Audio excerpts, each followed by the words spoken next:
Hello, I have fantastic news for my fans on YouTube. Yes, I'm giving out 50 recharge cards to my subscribers. All you need to do is subscribe, like, and comment with your phone number. And make una no forget to press notification button. Now free, they know they charge anybody. So go to this video, the interview with the Vice President of Liberia. Subscribe, like, and comment under the video.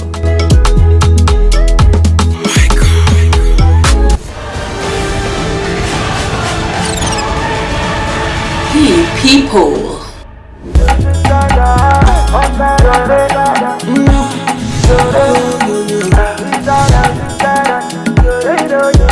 It's a fantastic morning in Monrovia, Liberia. We're blessed to be seated with a role model, a woman who inspires a lot of women all around the world, the Vice President of the Republic of Liberia, Honorable Ambassador Jewel Howard Taylor. It's nice to spend this time with you, ma.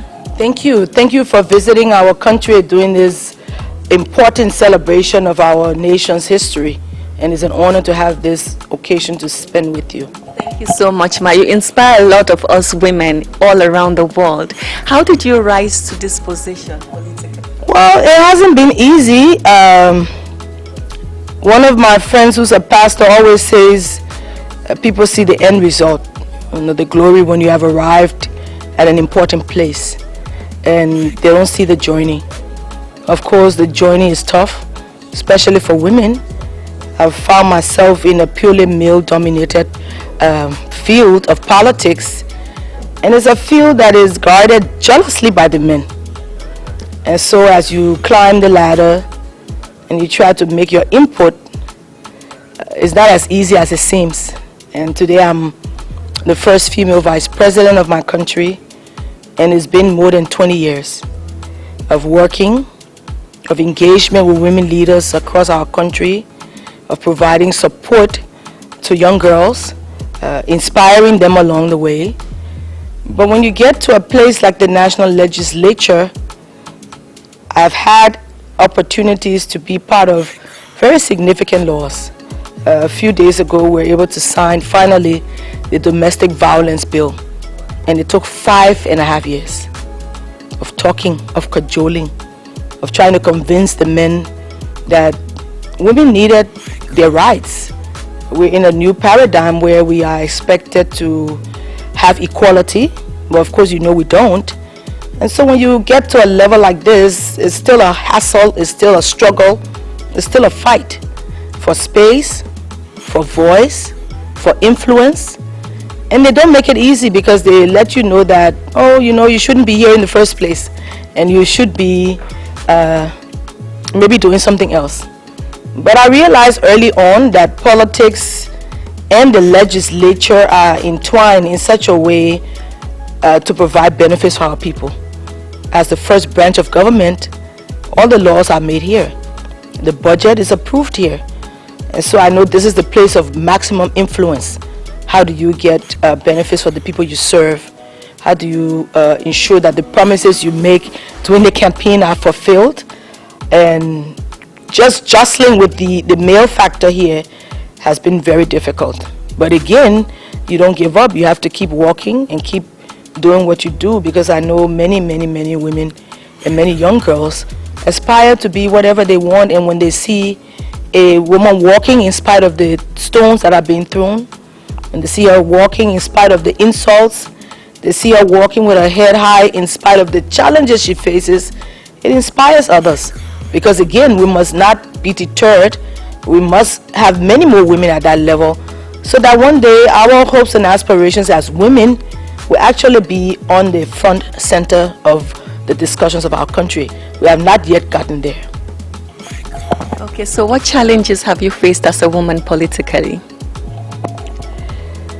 Social challenges.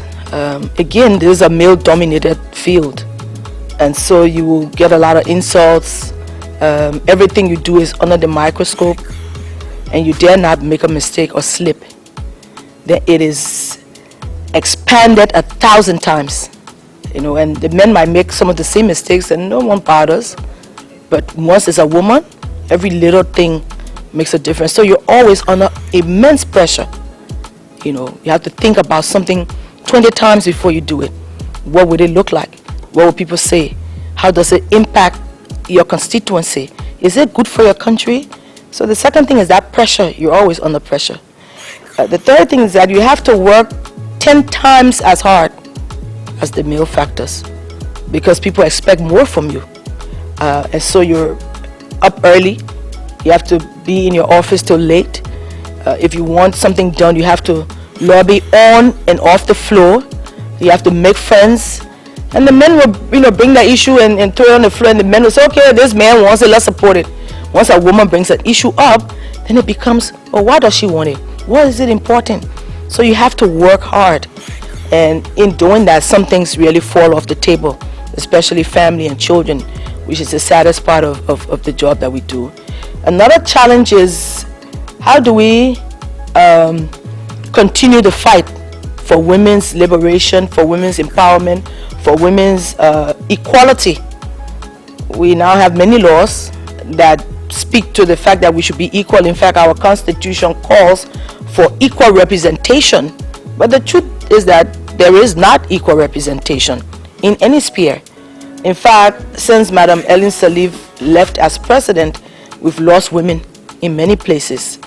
And if a woman is in a place and she's replaced for some reason, transferred, removed, moves on, instead of looking for another competent woman, most times what happens is that they will find a man to replace her. So we are losing space. In the Liberian Senate of 30 men, we now have only one woman. So you can imagine, 2006 we were about 8. Today there's only one woman left. So systematically, women are being challenged. And again, what happens on the political field is that you become a senator or a representative as a woman, and people expect so much. So everyone is looking at you with a triple microscope in your constituency. Of course, the women, if you don't do something that they want, or if you can't afford to do it at the time, then you make more enemies. So when you get to a point where you need to go back for re-elections, then they bring out a whole lot of issues. So the challenges are many. Of course, you have even family challenges. Children will wonder why mommy is always advocating for something else or someone else.